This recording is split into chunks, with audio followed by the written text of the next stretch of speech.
மதுரையில் நடைபெற்ற முருகன் மாநாடை பற்றி ஏன் இத்தனை பேருக்கு வயிறு எரியுது, கோவப்படுறாங்க, எரிச்சல் அடைகிறாங்க அப்படின்னா இந்த திராவிட கோஷ்டிகளுக்கு ஒரு விஷயம் தெளிவாக புரிஞ்சிருச்சு. என்ன அப்படின்னா, தமிழ்நாட்டில் நாளுக்கு நாள் அவருடைய குரல் வலை நெரிக்கப்பட்டு கொண்டே இருக்கிறது அப்படிங்கிறத தெளிவாக புரிஞ்சுக்கிட்டாங்க.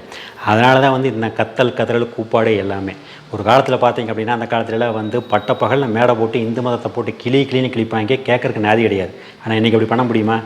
நடு ரோட்டில் பட்டப்பகலில் ராமரை செருப்பால் அடிக்கும் போராட்டம், பெரியார்லாம் பார்த்திங்கன்னா பிள்ளையார் சிலை வாங்கி கொண்டாந்து நடு ரோட்டில் போட்டு உடைக்கிறது, இந்த மாதிரியான போராட்டங்கள்லாம் நீங்கள் செஞ்சுட்டு இருந்தாங்க. இன்றைக்கி செய்ய முடியுமா?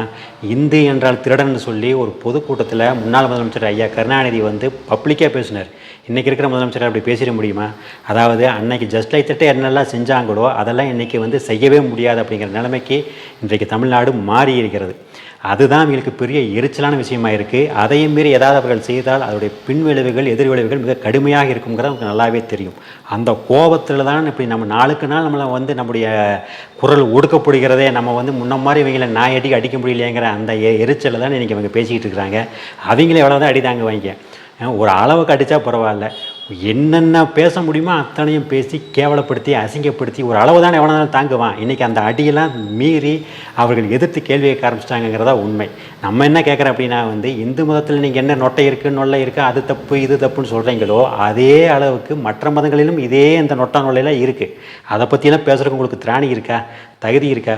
முடியாதில்லை. அப்போ அங்கேயெல்லாம் பொத்திக்கிட்டு இருக்கிற மாதிரி இங்கேயும் மட்டும் ஏன் இருக்காமல் இவ்வளவு கேவலமாக தரம் தாழ்ந்து ஒரு கொஞ்சம் கூட நாகரிகம் இல்லாமல் இந்த மதத்தை விமர்சிக்கிறதுக்கான உரிமை உங்களுக்கு எங்கேருந்து வந்தது? அப்போ அவங்க ஒரு கட்டத்தில் பொங்கி எழுந்து கேட்கத்தான் செய்வாங்க. இப்போவும் பெருசாவெல்லாம் பொங்கிடல. 100 பேர் அப்போலாம் பார்த்துட்டு 10% பொங்கியிருக்காங்க, 10% கிளம்பியிருக்கிறாங்க, அவ்வளோதான். முன்னாடிலாம் பார்த்தீங்கன்னா ஒரு 100 பேர் இந்துக்கள் இருக்கிற இடத்துல ஒரு இந்து மதத்தை பற்றி தப்பாக பேசினா எவனுமே எடுத்து கேட்க மாட்டான். இன்றைக்கி ஒரு 10 பேர் கையை மடக்கி விட்டு எந்திரிக்கிறாங்க. யார் அதை எப்படிறா எங்களை கேட்கலான்னு சொல்லி எந்திரிக்கிறாங்க. அதுக்கே இப்படி நடுங்குறாங்க, அலறாங்க, பதறாங்க. இந்த 10% இருக்கிறது 30% ஆச்சா, ஆனால் 50% ஆனால் 80% ஆனால் இவங்களாம் என்ன வாங்க?